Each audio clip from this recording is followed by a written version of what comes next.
Support for I Am Salt Lake comes from KRCL 90.9, amplifying community voices since 1979. This listener-supported music discovery station covers everything from reggae and punk rock to local grassroots activism. Listen today at 90.9 FM or online at krcl.org. This episode of the podcast is also brought to you by our friends at Kennedy Botanicals and Libsyn. We're going to be telling you more about them throughout this episode. And I want to personally welcome you, yes you listening with your earbuds right now. Welcome to episode 400 of I Am Salt Lake podcast. My name's Chris Hollifield. And my name's Chrissy Hollifield. So Chrissy, apparently it is now legal for women in Utah to go topless. I need to know more about this. I posted some links online on some of our social media outlets the other day, and people went ballistic, and they were like, I don't want to be the first person to do this, but I want to test it out. And I don't blame it. I don't want to be the first person to go, well, the first female. Right. I mean, there's definitely a lot of possible repercussions, right? Besides the legality. I have no idea. But I don't really know either. I have mixed feelings about this, too. Because, there's something kind of... I don't want to take away the thrill of seeing a topless woman, it's like you see topless men and it's like, oh, another topless man. And I don't want to get to that point where I'm like, oh, just another topless female walking down State Street. Just completely desensitized. Can we just go to the store? Can I just take off my shirt and run to the store now? Hey, apparently you can. Huh, we'll have to try it out. Maybe I'll test it out for everybody. I'll let you know how it goes. Hey, if this is your first time listening in on this podcast, if you just stumbled upon it, maybe your friend next door told you about this podcast. If you're asking what it's all about, well, this podcast is all about showcasing awesome people right here in Salt Lake City. We're talking to musicians, authors, business owners, restaurant owners, breweries, distilleries, food truck owners, really anyone that might have a cool story to share. We're talking to them right here on this podcast. Hey, who's on the podcast today, Chrissy? Today on the podcast, we get to sit down and have an awesome conversation with Elif Ekin. We get to talk to her about her delicious baklava, what inspired her to start making and selling that, and we also talk to her about what motivated and inspired her to start Divorcee Cafe right here in Salt Lake City. And we talk about the book she wrote while she was going through her own divorce. This is a good one. There's a lot of interesting content here, so we're going to get into that in just a moment. She was the perfect fit for episode 400. I think you guys are really going to like this conversation. But before we do that, I want to tell you about one of our awesome sponsors, Kennedy Botanicals. Hey, remember, guys, whenever you support our sponsors, you're directly supporting this podcast. So please do anything possible to support our sponsors. Did you know that CBD is now legal and can be used in all 50 states? Kennedy Botanicals is your one-stop shop for all your CBD needs. They offer pure 100% organic CBD in capsules, tinctures, pain gel rollers, and they even offer CBD treats for your furry friends. Hey, I personally use CBD for my anxiety. It's great. A couple of drops under the tongue and you're good to go for the day. Even a couple of drops under your tongue before bed and you're going to sleep like a baby. Some of the other things that CBD can help with include depression, anxiety, epilepsy, muscle spasm, insomnia, chronic pain, Parkinson's disease, reduced inflammation, and even helps acne. Kennedy Botanicals is a local Utah family-owned and operated business, and they really focus on educating you in the CBD world. They believe that educating yourself on CBD is only going to better arm you for what CBD is truly capable of doing. Kennedy Botanicals provides quality CBD products at an affordable price. Go visit their website, kennedybotanicals.com, and learn more about their CBD products. Again, that website is kennedybotanicals.com. Show your support for the podcast and go support these guys. All right, guys, let's get into that conversation that we had with Elif. When she came and sat down with us in our podcast studio, we enjoyed some Turkish coffee in this conversation. It's a good one. Let's get into it. Thank you so much for listening. Enjoy. Where's home for you? Where were you born? Where were you raised? Let's kind of get a little bit of the history there. So I was born in Adana, Turkey, which is in southeastern Turkey on the border of Syria. And it's just a little village. And my dad worked at the university down there, and my mom's American. and she worked on the American Air Force Base. So I was born on the Incirlik Air Force Base. Now, what did your dad do at the university there? You said he teaches marketing. He taught marketing there. Does he still teach marketing? He retired a few years ago, but after they moved from Adana, Turkey to Rhode Island, he got a job at Providence College, and he taught marketing there for over 40 years. I think we were chatting before. You only lived in Turkey for a couple of years. I was only there a couple of years because the political situation was kind of wonky. You know, my dad is a straight and narrow kind of teacher, and he grades people on their test scores and their homeworks. And because he wasn't favoring the leftist or the rightist, he felt that the political situation was a little bit too crazy and that they should kind of leave as soon as possible. And it's a good thing they did, because within 6 months of them leaving, his friends were all rounded up and put into prison for 6 months. Oh my gosh. So really? yeah, it literally was the perfect time to leave. Wow. Do you make it to Turkey? Have you visited a couple times? So when I was young, we used to go every 3 years because it was so expensive. And then once I got into high school, we would go every year. And then my ex-husband is Turkish. Okay. So we were going every year, 5-6 weeks at a time. And now, because, you know, I'm a single mom and I have Mina and I have like multiple hats that I have to wear, I only get there once every 3 years. So we're actually going back this October for a week. So I bet you would make an amazing tour guide if anybody wanted to take you along on their trip to Turkey, right? I would be a horrible tour guide. Oh, really? Why do you say that? Why would you be a horrible tour guide? Because when we go there, we're usually just like hanging out with family. And we don't do all the touristy things. I'm always jealous of people who go to Turkey because they see more of Turkey than I do. Oh, yeah, but you get the culture firsthand, right? Because you have family still there, right? I still have family there. You can, I mean, you're right in there. You're not at like some cheesy hotel. No, we have a really nice place. We have a summer house right on the Aegean coast, about 2 hours from Izmir. And it's just so relaxing to go there. And, you know, we have a house in Istanbul and. Oh, very cool. Yeah. Very cool. Now, let's jump right in. So we're drinking some Turkish coffee. Mm-hmm. When you got here tonight, before we even recorded, you were like, I just need some water. We made some coffee in the kitchen. And then we're in here, these cute little cups, which Chrissy took some pictures of. Yeah. We'll put them up at imsaltlake.com. So cute. Tell me about this Turkish coffee. It is delicious. It is so good. And I mean, I like black coffee, but this is actually very smooth. It's very smooth because it's very fine grained. So if you go into any store where you can like self grind your coffee, and if you look all the way, I don't know which direction, either right or left, they're going to see the very last one is going to say Turkish coffee grind. Okay. And it grinds it as fine as like powdered sugar. So it's super, super powdery. And confectioner's coffee. It is confectioner's coffee. And, it's less acidic than regular coffee. So regular coffee is filtered, and because of the roasting and because of the grain of regular coffee, it can upset people's stomachs. But with Turkish coffee, because it's unfiltered and it's such a fine grain, and you actually brew it in a little Turkish, copper pot on the stove, that you're slowly brewing it rather than just sticking it in the coffee pot and it comes out in 2 minutes. If you were to do this on the stove the right way, the way my grandmother would do is you put it on the stove and you slowly let it to boil. And then as the foam comes up, you spoon the foam into the cup, and then you bring it down, and then the foam would come up and you'd spoon it into the cup as the foam. And this could take like 10 minutes to get all of the foam. And then so they take their coffee seriously. Very seriously. I would imagine there's a lot of coffee drinkers then over in Turkey. Mm-hmm. So where would you get some Turkish coffee here in Salt Lake then? So I get mine at Black Cherry, the international market, right on 900 East and 42nd South. Okay. So they have a really nice selection. They actually have the Mehmet Efendi Turkish coffee. So that I personally like is the best. They have it's a nice roast. It's a nice grind. The Bulgarian one, which is in a green package, that one's good too. I haven't been favoring the Greek one. I just find that it's not roasted as deeply. Yeah. Like the color is different. The taste is different. It just tastes off to me. And I don't know if it's because I'm so used to this. And now they've even started bringing in different flavored ones. So my friend actually, because she knows I like Turkish coffee, the last Divorcee Cafe, she's like, I got you a new blend and it's flavored. And I'm like, oh, dude, I don't know. You're like, please. I don't know.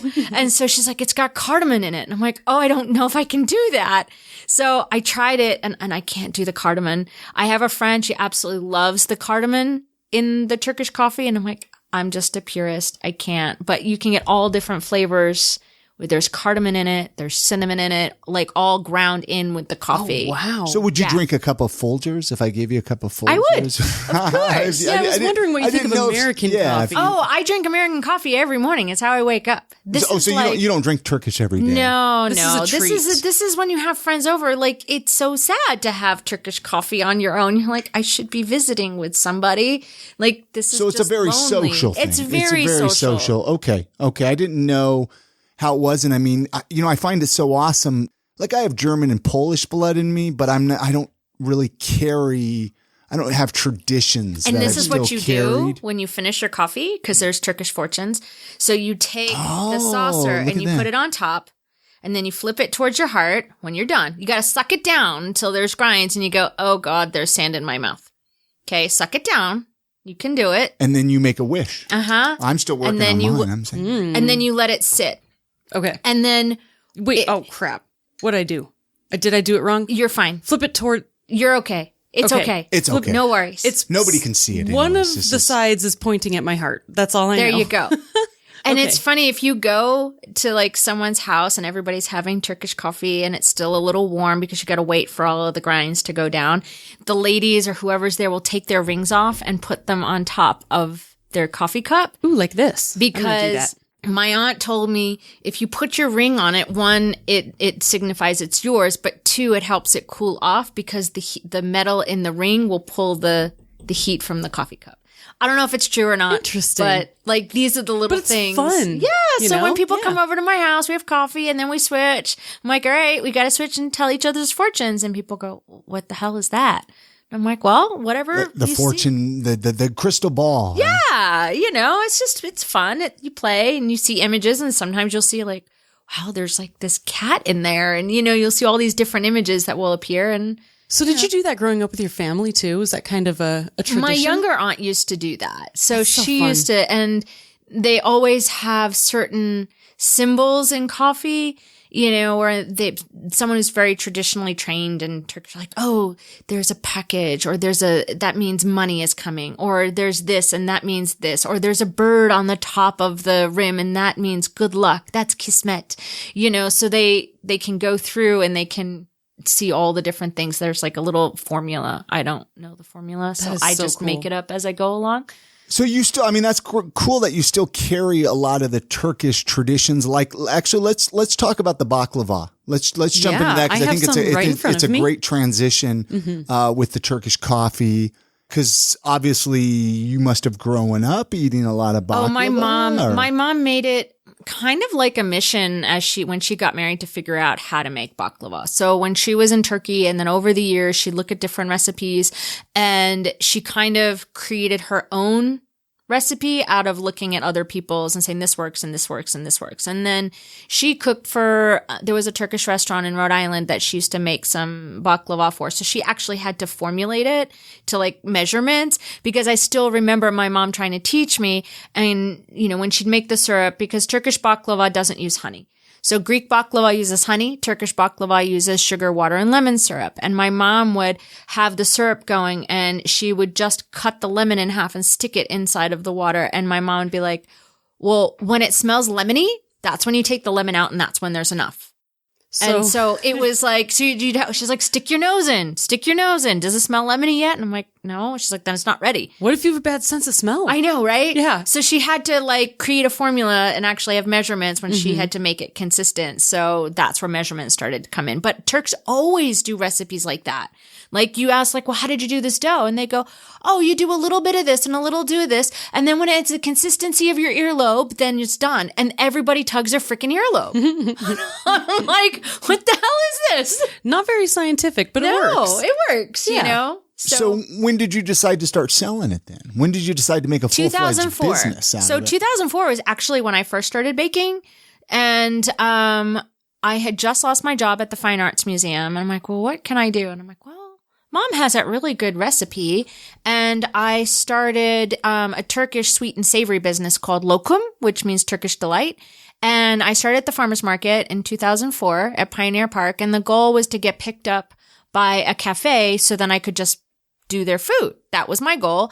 And I achieved it. I was at the Tea Grotto when the Tea Grotto was on 900 East and 21st South. That was a great spot. Yeah. So I did all of the food there for about 3 or 4 years. Oh, wow. And so I did Turkish sweets and savories and salads and like different lunch items. So I handled all the food and Rebecca handled all of the tea. Did you like that? I loved it. Were you in your heaven? They were like, I this is did. the best thing ever. Because I could get up and I could just go down there and I could work from 6 o'clock until 9 o'clock. I had to be out of the kitchen because it was the smallest kitchen in Salt Lake. I could literally reach my arms and I could touch the refrigerator and I could touch the sink. Oh, it was the smallest kitchen in Salt Lake. So I'd have to open the cutlery tray, the drawer to put my trays on, and the ice machine had my cooling racks. And yeah, it was definitely a challenge. And were you doing this all yourself? It was all on my own.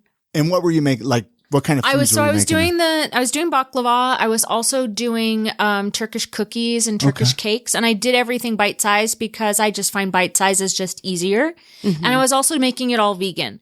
So I was were you vegan? I wasn't vegan, but there was a huge vegan clientele coming into the Tea Grotto, and to just substitute like soy yogurt for regular yogurt, then I could make a vegan cookie and keep it at 75 cents. You know, when could you find like a nice fresh almond cookie, you know, nice bite size for 75 cents, you know? And so I had a whole vegan clientele, and it worked. It just worked really, really well.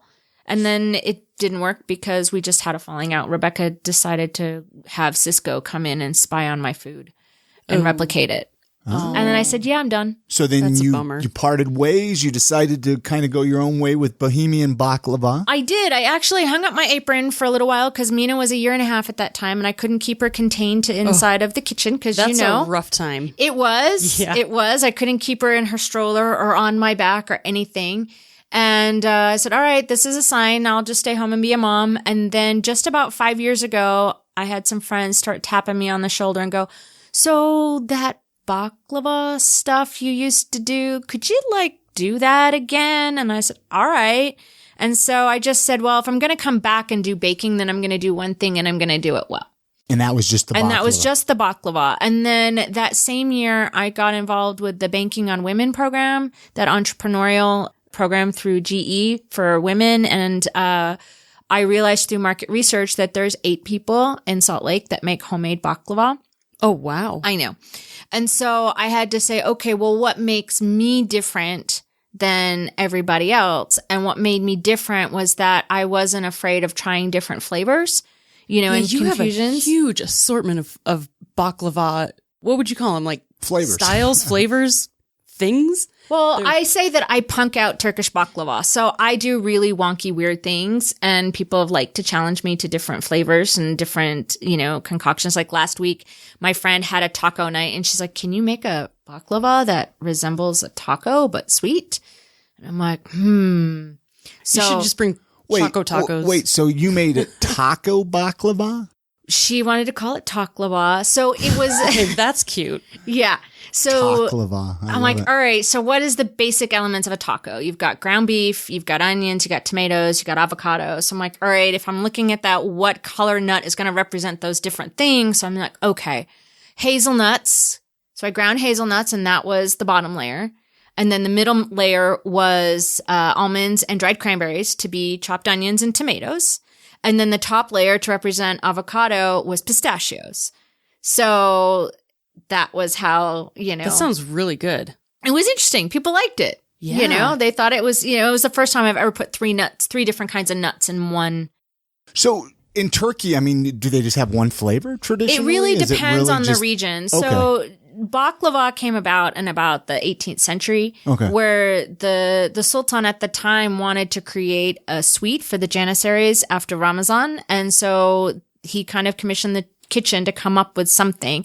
And there's always been this layered bread, nut, dried fruit kind of thing because of being nomadic. They would always have these things that could be preserved to carry with them. So they've always had this kind of layering of nuts and bread. And so the kitchen kind of came up with baklava, and regionally within the Ottoman Empire, it's shifted depending on the region. So in Turkey, you have 3 different flavors. So in Istanbul, you have a lot of walnuts. And up north in the Black Sea region, you're going to have hazelnut baklava. And down south, you'll have pistachios. And then as you move across the Middle East, then you get the different flavorings and the infusions and the syrups. So the Greeks obviously do honey and they do walnuts. Armenians cook it dry and they do it in like a wedge pie shape. And then they put the honey next to it and then you pour over it when you get it plated. Oh, wow. And then Persians, I think, use rose water in their syrup. And then Lebanese use orange blossom. And people use different nuts. There's different grinds of the nuts. So the Greek version usually is more bigger pieces of walnuts in baklava, where mine is very fine grind. So Turkish is very fine grind because I like it to all blend. So it really, every culture in that region has a different way of assembling or grinding or using the nuts. Now, let's talk, because you brought two different kinds this evening. Yeah. Did you try both of them yet, Chrissy? Oh, yes. Of course I did. I mean, so there's a walnut. So there's the traditional walnut, So there's right? the traditional walnut. And then I personally don't like the strong essence of rosewater in the syrup. So what I do is I actually layer rose petals on the walnuts on the bottom 2 layers. And I was like, ooh, we got to try that just because it's so cool. I mean, who has rose petal baklava? Yeah. It's very cool. And it's got a nice light flour. It's not overwhelming. Yeah, it's just kind of a hint. Mm-hmm. Yeah.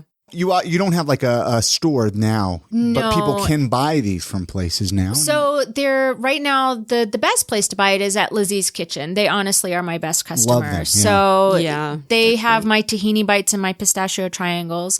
I was at the local Greek. I'm at the Tea Grotto, so I've been creating flavors for the Tea Grotto.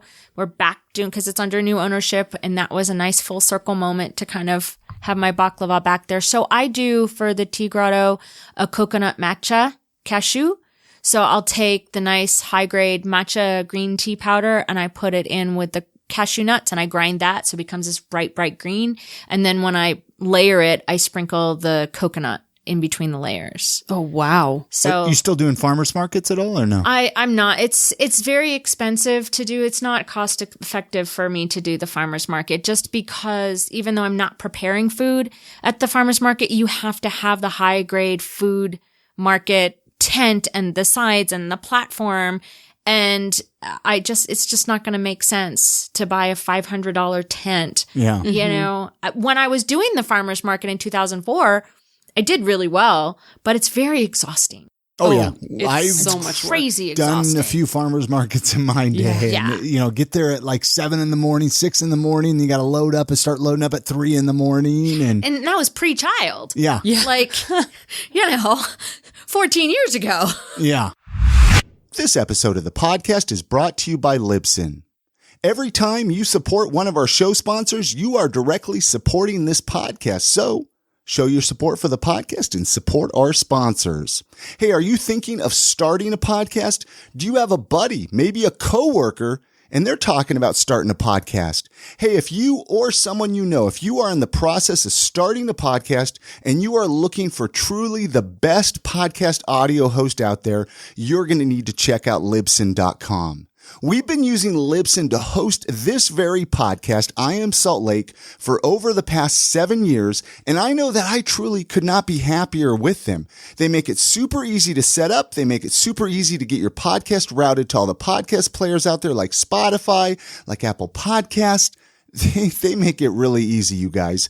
I Am Salt Lake podcast listeners, pay attention. We have a special promo code just for you. We made this one just for you guys.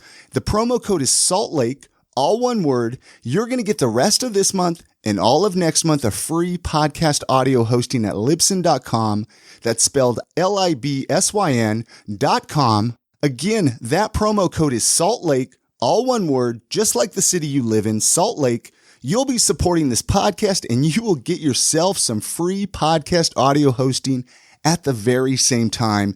Guys, that sounds like a win-win. You're going to get your podcast going and you'll be supporting us at the same time. That's great. Hey, many thanks to Libsyn for their support of this podcast. Let's get back into that conversation with Elif when we talk baklava in the Divorcee Cafe. This is good. Let's get back into it.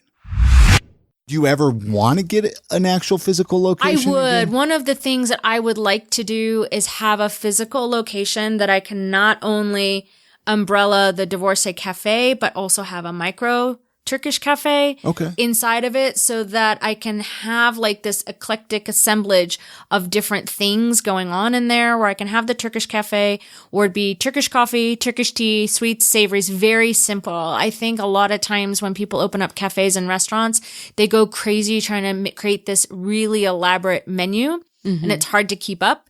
But, you know, with Turkish sweets and savories, you can cook maybe once or twice a week and then that can last you for a while because the baklava stays good for like a week or two. Go ahead.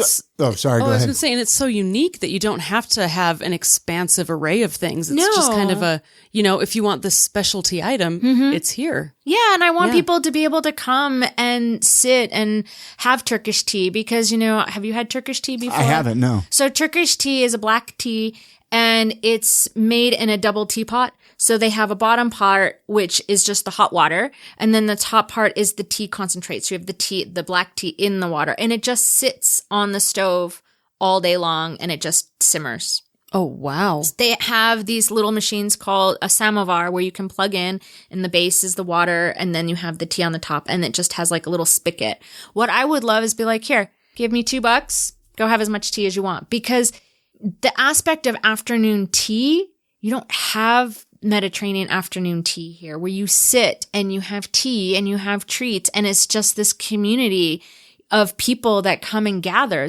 You don't have that at a tea shop. Well, because we all live this rushed life, right? We barely take a time to sit down and say hello to our own husband or wife anymore. Well, and like we were saying, this is probably the only time we're ever going to sit down and have coffee together, you know, because we're all so busy. Well, I know. That's one of my favorite things about this podcast is I get a chance to sit down with all these cool people in Salt Lake and take some time that I wouldn't normally do, like Chrissy was saying, and actually get to know you.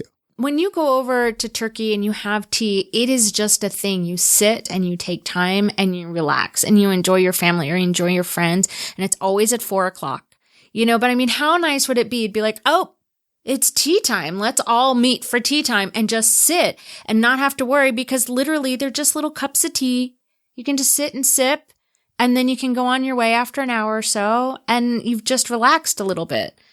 Tea doesn't need to be this big, huge thing. Yeah. Are people still doing that over in Turkey? Just relax? Yeah, all the time. 4:00. What's wrong with us here? Are we like is America the only country that doesn't do something relaxing a little bit during the day? Pretty much. Wonder why? Is it just because we want to just make money, huh? Is that really what it is? We're just probably crazy. Yeah. No, because I mean, know. even, you know, sometimes I'll even feel guilty just closing my eyes for 10 minutes just to kind of recenter myself. Or like taking 10 minutes to meditate. You're like, I should be doing something. Yeah. I should be doing something. No, you feel guilty. It's like, no, you need to sit out and have a cup of tea. Yeah. You just need to have a cup of tea. And I always have a pot of tea on my stove and you know, anyone's always welcome to come and have a cup of tea. But people also recognize that when they come to my house to have a cup of tea, it's never just a quick cup of tea. My friend's like, dude, I come to your house for a quick cup of tea and it's fucking 3 hours later and we're still here. I'm like, well, don't you know the rule? Yeah. You don't leave until the teapot is done. Oh, is that a rule? Well, no, it's my rule. I know. It's my rule. I'm just going to make a half a teapot when I go to your house. Let's jump in, and we might jump back to the baklava and the coffee and Turkish and stuff like that. But let's talk about the Divorcee Cafe. When did that start? How long has it been going? What is it for people that aren't even familiar with it? So basically, Divorcee Cafe, it's a free service that we offer once a month, and it's the first Wednesday of every month from 9 to 6. And right now, it's out of my home because I lost my last location, so I've opened my home to have people come in. Do you like that better? Yes and no. It's nice because I can take my time and get things ready. But on the other hand, it's like my house needs to be clean. I know, right? You know what I mean? Top floor, bottom floor. You can't just leave. You have to actually take the laundry off of in front of the dryer and put it away, you know, or you shove it back in the dryer. It forces you to clean. I know. You know, so I mean, it is nice. And my house is big enough for right now. And summertime is slow. So we'll see. We'll just do this Not until... a lot of divorces summer. It's true. Like, summer is ridiculously slow. People don't come in. Is there really a time of the year that's... Yeah, like a busy time? I guess January So the or fall something. is usually, the fall gets busy. Okay. And then like February, March happens because, you know, the day Somebody after forgot Valentine's Day. Well, the biggest filing day is the day after Valentine's Day. No kidding. Is it really? Yeah. Why is that? Because they feel like they need to do the Valentine's Day. And I'm like, why do you do the Valentine's Day if you're going to be like, Happy Valentine's Day, here's roses, here's the divorce papers. No, man. You know? if I was going to do it, it would be, why? Wow, that's weird. So it's like it will pick up probably this month and next month, and then it'll die down around December because nobody wants to do it for the holidays. And then it'll pick up again in February and March and April. May, it starts to taper off. June, July, August is dead. Nobody comes So people out. get divorced during like the depressing months of the year. Absolutely. Yes. So did you say how long you've been doing it So for? it's been about 5 years, and it came about when I got divorced. I ended up benefiting so much from having a mentor coach, and she really kicked me in the ass to kind of get out of these belief structures that keep us trapped in our victim story. And so I became a life coach, and I thought, you know what? I benefited so much. I'm going to help women get their shit together after divorce, right? Because you felt like, oh, I'm my a God, badass. like, I can I do was this now. Yeah. Give back. Wow, I have so much clarity, right? And it was so hard because you're at your emotional deficit, you're at a financial deficit, you have no idea. You're a cuckoo head. I mean, when you get divorced, you can be certifiably cuckoo because for sure. You're just emotionally spent on everything. Yeah. And so I wasn't finding my people. And I went to this coaching conference, and this guy was talking about how to find what you needed to build a coaching business. And he's like, you need a book, and you need a website, and you need to blog 5 times a day, and you need this, and you need that. And I raised my hand and I said, I call bullshit. And he's like, I'm sorry, what? I said, look, I wrote a book. It's published. I have a website. I blog 5-6 times a week. I have this, I have that. All my social media is tagged. Everything is automated. I've been doing this for a year. Where are my fucking people? And he's like, oh, well, we should talk about that. I said, okay. And then we broke for lunch, and I was talking to my friend, and he's like, well, why are you so frustrated? I said, well, I can't find my people. It's not like anyone goes into a market and says getting divorced, right? Yeah. I said, there's no fucking Divorcee Cafe where anybody hangs out at. And my friend turned to me calmly and said, make one. And I said, oh man, really? Like, I don't have enough shit to do. Yeah, like that has to be your responsibility too. But right? how did But you know? it's brilliant. I mean, are there other places, like other No. cities? Because I was going to say, how did that concept even come to your head? Well, I just thought about it, and I says, you know, I belong to a really strong women's networking group, and there's people that offer services in all these different demographics, like financial and real estate and mortgage and lawyers, and you name it, there's a business for it. And I said, okay. And I was managing a collaborative healing space at the time, and I just put this question out to the group and go, okay, I have this idea. What if I open up the studio once a month and invite people that could help people heal mind, body, and spirit to this place, and they offer their services for free? Would you offer your services? Because I didn't know people's time is valuable. I don't know what people are willing to offer an hour or half an hour or what they're going to do. And I had people lining up wanting to be facilitators just from the get-go. I had like 15 people. Like businesses? Businesses. You know, I had lawyers. I had someone doing 15-minute massages. I had someone doing 20-minute acupuncture. I had financial analysts and real estate people and mortgage people and like all these different people going, we're here. And it literally took 6 months for like a person to show up to get help. Yeah. So every month you would Every show month up. we would show up come. and nobody would come, and we would sit there, which was nice because we got to know everybody else's business, and we created a nice little family unit. So like this is like a family now. So if you're part of my team, you're part of my family. And it took about 6 months of meeting. And But why didn't you wrap it? I mean, I'm 6 months. That's a long time, really. Well, how did you even know to keep going? because people needed to know it was out there. Okay. And I know that it takes a lot to step into something that's going to help you, especially someone going through divorce, because what I found with talking to different people is they see Divorcee Cafe come up on the Facebook feed every month, but it takes an average of 4 to 5 months for someone to step in. And people will come in and go, it took me about 4 months. And I'm like, why? They go, because I was scared because I didn't want to own my own shit.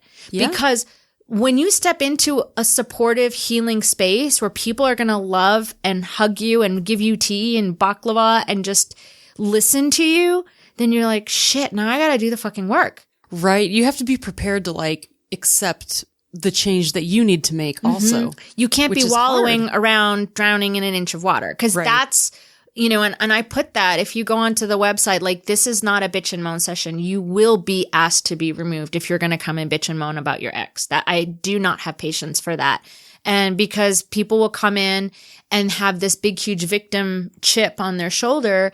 And I'm like, you can go. Yeah, it's a space to grow. It's a space to grow. Yeah. This is where you're going to get help. This is where you're going to get support, you know? Yeah. I remember after my divorce, I'd go on dates, and I was like, these girls would just sit there and bitch about their ex to me. And I'm like, why? Like, this is supposed to be a date. Like, but I find it even myself. I think we all typically do that after divorce, though. Mm-hmm. Yeah. I mean, I probably did that to you when I first started dating you. Oh, yeah. I mean, everybody does that, right? Because you kind of like try to figure out what didn't work out and why it didn't work out. And you know what I mean? Well, I think you end up having, I mean, I'm recently in that dating thing, and like you have to it's okay. It's okay. I found a great guy at the end of it. So it's good, you know, but like going through it, and especially if the other person is divorced, you ask their story. Because like, really, what's fucked up about you? I know, right? Like, right? Okay, what's your baggage? What's your baggage?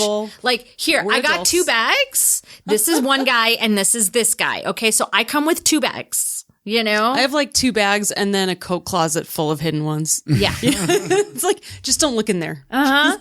Yep. No, it's hard. I mean, and especially when you get older, you know, your 30s, 40s, and this Divorcee Cafe. I mean, this would have been helpful for me. Oh, yeah. Well, just to have a place you could just feel supported that people were going through the same thing. And, you know, and it's not just for men, and it's for women. And last year we had this beautiful synchronistic moment where we had one woman who came in, and her husband of 30 years just came out and was gay. And she still loved him, but he was like, now I need to live my life. Yeah. So she was struggling to deal with that. And then a guy came in and sat across from her. And my thing is, I sit down and I'm like, so what's your story? To get them talking. And he's like, I don't know. It's so odd. Like, I can't. I'm like, dude, we all have stories. Right. He said, well, my wife decided she needed to transition into a man, and we have twin girls.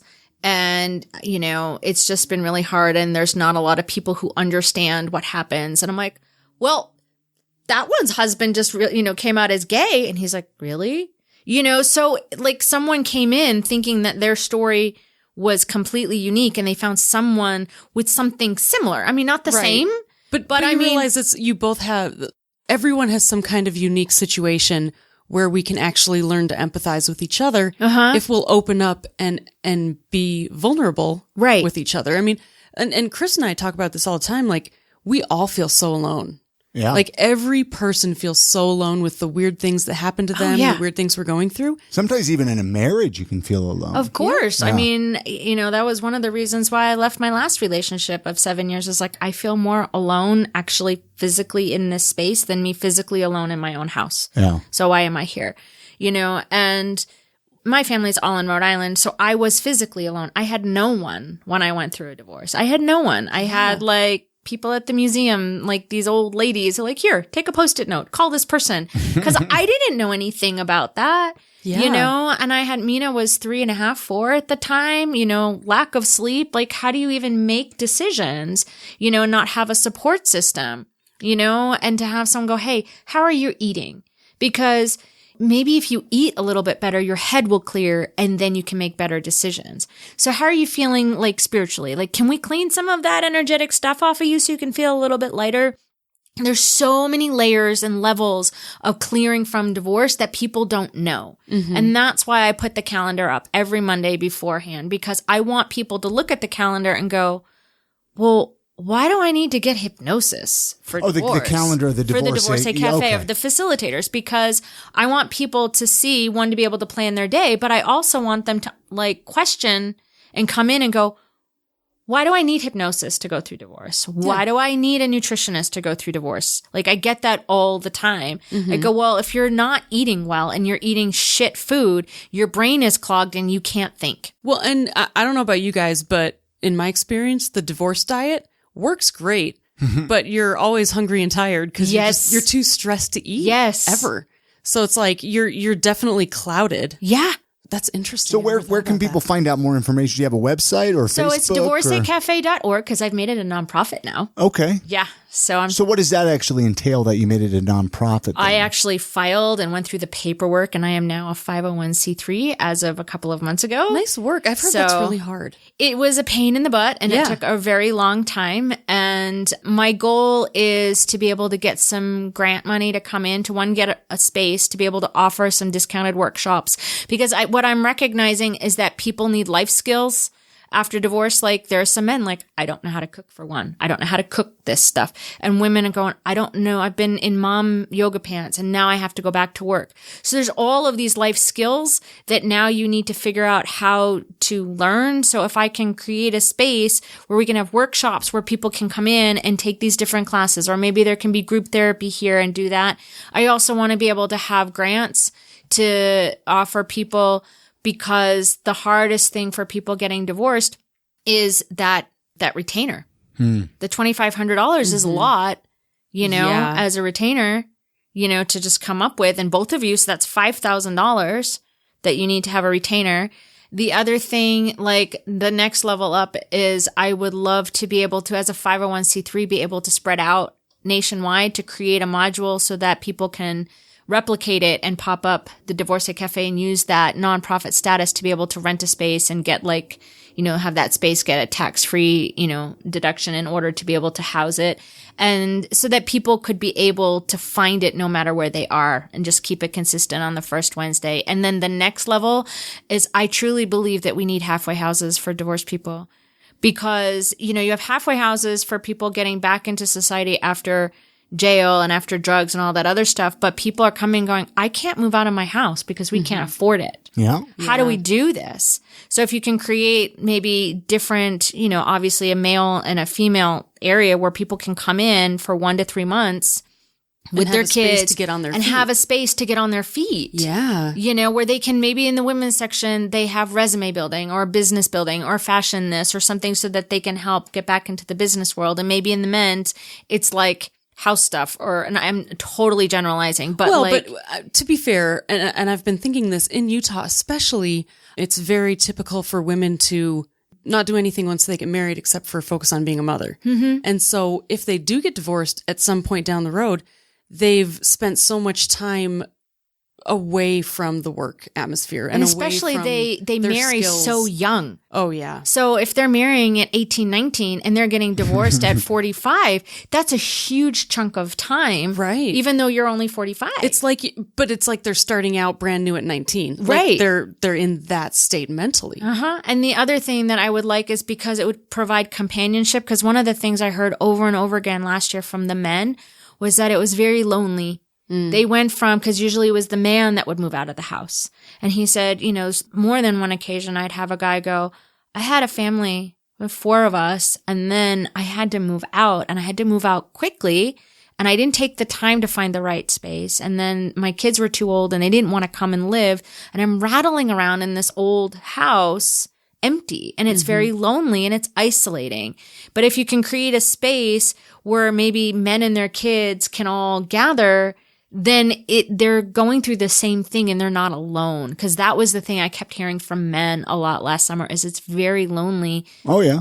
To just go from a family situation to now out on their own. See, and I didn't have kids. When I went through my divorce, we didn't have kids or anything. So I'm grateful for that, because, I couldn't imagine going through all that. But it's very lonely. All of a sudden, you're just all by yourself. It was it's like a death or something. Somebody was saying it is a that. death. It's the death of an era. Yeah. Right? Yeah. Yeah. No, you got to. Yeah. I didn't even know you wrote a book. I pulled it up here on Amazon. Talk about this. So you wrote it says 2012 is when it was published? 2000 it was right after I got divorced in 2011. It was published soon after that. So I kept a journal while I was going through divorce. Like I literally would wake up and would just write just to clear my head. Why? I mean, did somebody tell you to write the journal? No, I just, there was so much going on in my head and I had no one around. Okay. So it was just for me to kind of clear everything out, because if you hold it in your head, it just gets too heavy. So I would wake up, I'd have my coffee, I'd write about my day. And it started from the time that I got that Post-it note when I filed for divorce until I ended the divorce. So I was about 3 months in to keeping this journal where I saw a call for, book themes or whatever on some website. And I'm like, all right, stay-at-home mom files for divorce. What the hell does she do next, kind of thing. Yeah. And the guy's like, wow, that would be a great story. What if you just let us know when you're done and then we can publish it and it could help somebody. And so I'm like, okay. And then they kept calling every month. Are you done yet? I'm like, dude, you're stressing me out. Like, I would really love to be done with my divorce, but you're not helping me. Yeah. That's an added stress you don't need. It is. So it literally was keeping a journal of every single day from like May of 2011 to August or September of 2011. So it was like every single day. Wow. Yeah. Emotions, this, that, conversations, family reactions, all of this stuff. I just said what it was. What's the feedback been like on it? Pretty good feedback, or? So my ex-husband doesn't right? like Depends it. on who's reading it. So my ex didn't really like it. I changed all the names and I used my maiden name rather than my married name and stuff like that. And so that wasn't favored when I said it, but the feedback I've gotten from women who have read it, they find it and they go, oh my God, that helped me so much. Yeah. Because not only was it was a really interesting part of my life because I was going through a divorce at the same time I was cultivating a friendship which would have turned into my next relationship. So it was this really interesting juxtaposition of ending something and starting something. So it was a really fluid transition, which was weird, and it doesn't happen that way that often. Right. And to see, oh my God, like I just went through this, but here's this man giving me flowers and he didn't even know it was my birthday.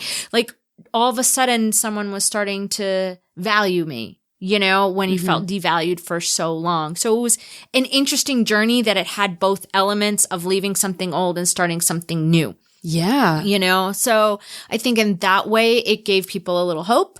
Obviously that second relationship didn't last and, but it had its purpose. You have your growing lessons and all of that other stuff. Got to have your rebound in there, right? I know, right? Have you thought about writing more books or? I have, I have thought about writing other books. I don't know if I'm going to include people that I know. I found that when you're in it and you're just writing and keeping a journal and this was just your purging, that it wasn't as, I would say I wasn't as mindful, like, because I was just recording.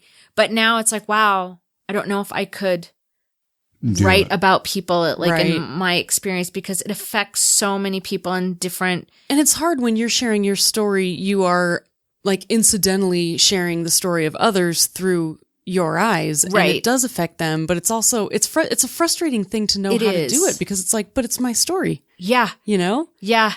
So, I think that what I'm thinking of starting is writing about like going and dating because that was a whole other freaking thing this nightmare. Past. It was interesting. I took about a year and a half between when my ex-boyfriend and I separated to when I first started stepping in this past spring. And I'm like, all right, I'm tired of watching Netflix on my own and I'm going to do this. But one of the things I decided I was going to do is I was going to treat it like a business.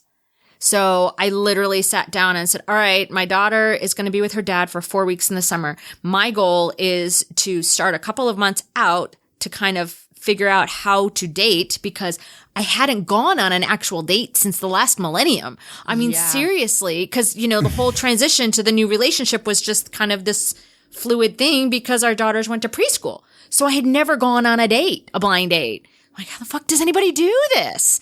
So I created a system where I'm like, all right, this is how I'm going to do this. And the end goal is to see if I can find someone to spend time with while Mina was with her dad over the summer, so that when she came back, be like, all right, I've met someone and this is how we're going to introduce him. But I literally was very systematic about how I went.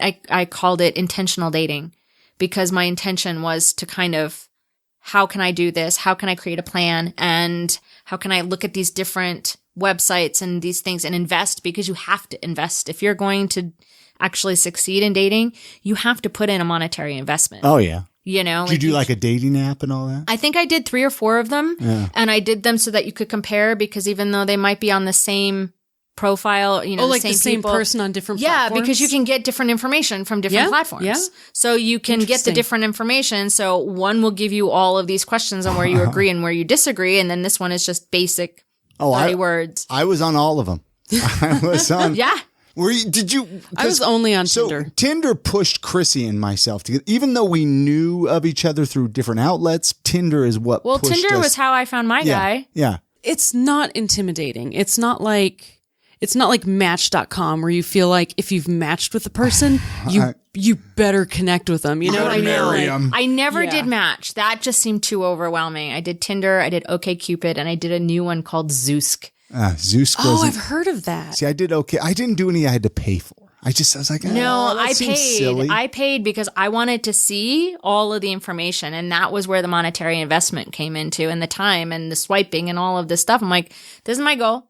Yeah. You know, I said, if I don't meet anyone by the end of the summer, then it's done, because my baklava season starts in October. So, you know. I love it. I'm on a time frame here. I am. Look, you got to prioritize. It's important. Let's switch gears. I got a couple Salt Lake City related questions that we ask on the podcast here. We all have family and friends that visit. You know, you have family in Rhode Island. They come to Utah. They come to Salt Lake. What's your tour? What do you have, like 1 or 2 things you like to take people and show them? I mean, we always go to Sugar House, and you know, I live right up by 15th and 15th, so we usually do an afternoon or a morning or whatever. Just walking. I'm just 2 blocks from there, so we'll either do breakfast down at Caputo's, or we'll do a Friday night concert down at Caputo's, because they have every Friday they have the jazz on the patio, or we'll do some of the restaurants or the King's English there. We go to Sugar House Coffee because they got good coffee. They've got good coffee, and it's like home. Yeah. Obviously we go to Lizzie's Kitchen a lot, because that's another home. It's delicious. Because it's just home. Yeah. And what else? We kind of get out of the city a little bit. We'll do some simple hikes that they can do, like Donut Falls, because that's flat, and they can see a waterfall, and they can have a picnic. And it's not a very stressful thing for people to go, I can't do this because I'm not a hiker. I'm not a hiker. I can't do altitude. We'll do the tram ride up at Snowbird, you know, where they can go up to the top. If it's in the summer, we'll take the tram. And then when my family came last October, we did the Mount Nebo Loop.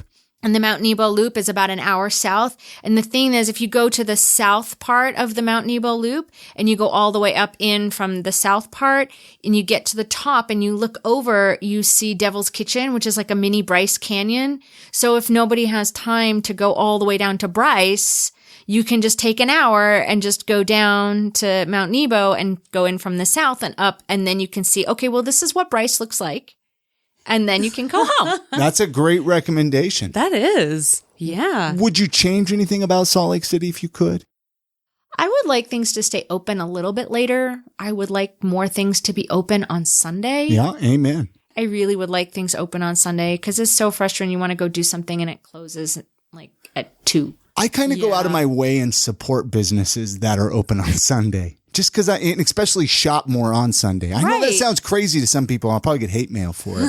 But because I posted this on Facebook a few times and people are like, oh, I need a day off with my family and blah, blah, blah. And it's like, well, sorry. I like take to Monday shop off, on Sunday. Well, everybody's, Monday. I mean, a lot of businesses take Monday off. Yeah.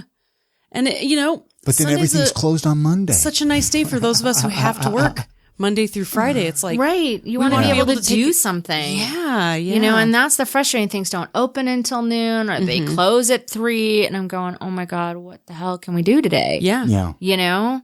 And it's getting better. It's getting better. It is. Honestly, if you had told me 20 years ago there'd be a pub crawl and Sugar House, like, and all the distilleries and stuff coming up within walking distance, I would have been like, yeah, you're freaking crazy.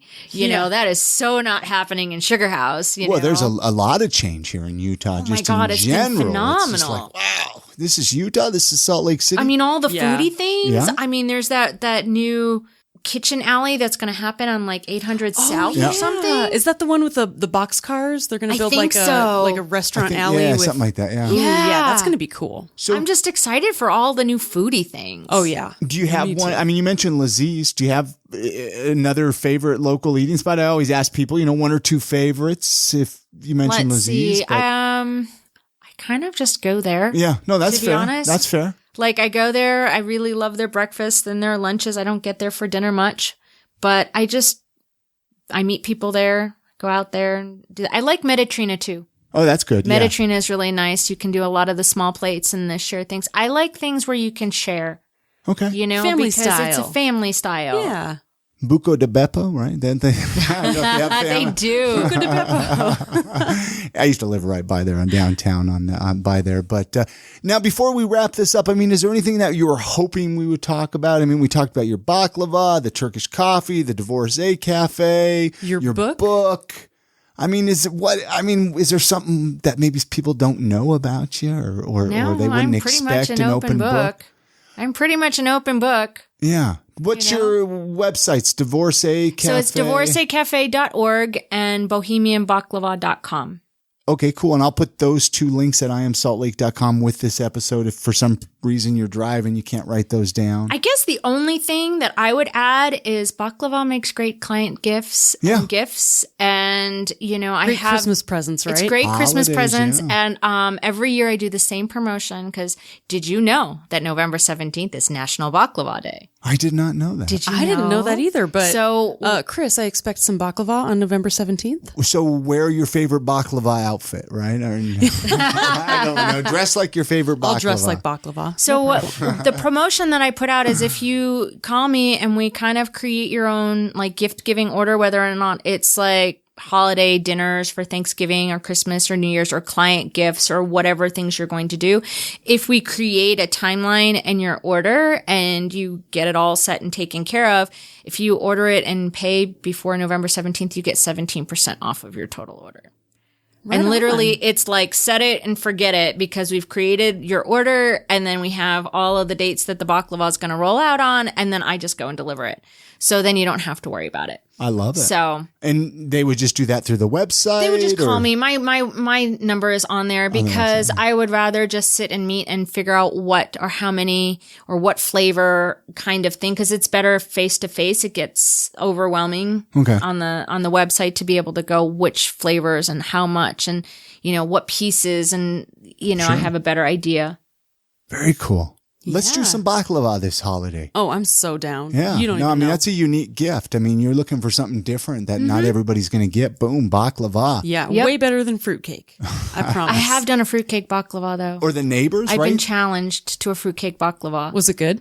It was freaky. I didn't try it. Everybody said it was good. Everybody said they wouldn't eat fruitcake, but they loved my fruitcake baklava. But man, it was scary with that fluorescent like fruit in there. Oh, yeah. And you can make gluten-free baklava too. So what I do for the gluten-free is I do rice noodles. So like, those Chinese little like vermicelli flat rice noodles? Well, but like the little shredded ones. They look like I'm trying to think, like what you would have in like the nim chow, but the really fine rice noodles. Like they look like little threads. Okay. So I cook those up. And then I kind of twirl around my finger and I stick them in like a little mini muffin pan. And then I add butter to them and then I re-cook them. And then I put nuts in them and then put syrup on them. Sounds delicious. A lot more intensive. It is a little bit more intensive and they don't last as long because they'll get hard if you don't eat them right away. But for people, the other thing that I do is I do a gluten-free like sugar cookie that's soaked in syrup. Okay. So you can get the same flavor of the baklava, like with the syrup and, there's a cookie and there's a nice nut on the top. So you get that same essence of that syrupy soaked thing. And I do that with a gluten-free flour. Very cool. To try some of that. Oh, yeah. Chrissy has a final question. I'm going to let her throw that out at you. It's been awesome sitting down with you today. So glad to finally get you on episode 400. I know, it's so freaking cool. The magical episode 400. So my big question for you is, if you could leave our listeners with a piece of life advice or a motto that you live by, what would it be? So I was given advice in 2004 when I was starting out. I was looking for a kitchen, and I remember going into Coco Cafe when it was on 900 South and 400 East. I remember wanting to use their kitchen, and from the shadows, I heard this voice on their from around their coffee bar, cocoa bar. It's like, "Hey kid, come here. I got some advice for you." And I'm like, okay, dark voice from the shadows. And it was Steve, the owner of Liberty Heights Fresh. And he's like, "Kid, I admire your chutzpah, but let me tell you why no one's going to rent you your kitchen. And let me give you some advice about having a baking service in Salt Lake City." And honestly, to this day, I use this all the time. He's like, you mind your reputation because you don't know who knows someone else. Salt Lake City is a very small town. As much as we're big and we can take all of Rhode Island and put it in Salt Lake City, the people who are non-natives all know each other. Yeah. The people who are foodies all know each other or know of that person. You mind your reputation because you never know who knows someone else. And honestly, like, that has come home so many times because I've had people unsolicited tell me things about other baklava bakers. And I'm like, oh, how do you know that person? Like, how would your paths have ever crossed? Oh, yeah. Do you know what I mean? Like, because you don't know. That's like, and I told Steve at the farmer's market this summer, I go, you told me this years ago. And I still, like, anybody who comes, I'm like, you mind your reputation. Like, because your reputation is golden in this city. Because if anything tarnishes it, like, it will be like wildfire. Gosh, where were you 5 years ago? No, just kidding. No, it is true. Small Lake City, you got to love it. I mean, it's even worse than the dating scene, though. Everybody knows everybody. Oh, and everybody's dated everybody. I am so sorry, but it's a nightmare. It is a nightmare because some of the people that you match with on Tinder are now showing up on Facebook as friend suggestion. I'm like, how? Yeah. How? I didn't even know your last name. How are you not? How are you now? You date somebody and you find out somebody you know dated that person too. Oh, that happened. That happened to me. I dated one guy and I was talking to a friend of mine and they're like, did he have like gray hair and this and that? I'm going, yeah. And I showed a picture and she's like, yep, I dated him. I'm like, seriously? And then you're like, oh, wow. Then it just gets weird. It just gets so odd. But that's Salt Lake City. It is. It's so random. All right. Many thanks again to Elif Ekin for joining us on this episode of the podcast. All the links that we mentioned in this conversation can be found with this episode's show notes right on our website, which can be found at iamsaltlake.com/400. Yes, episode 400. Support for I Am Salt Lake comes from KRCL 90.9, amplifying community voices since 1979. This listener-supported music discovery station covers everything from reggae and punk rock to local grassroots activism. Listen today at 90.9 FM or online at krcl.org. And it is weekly recommendation time where Chrissy and myself, we're going to give you guys a recommendation, something that we're just like, hey guys, check this out. This is something we dig or something we believe in.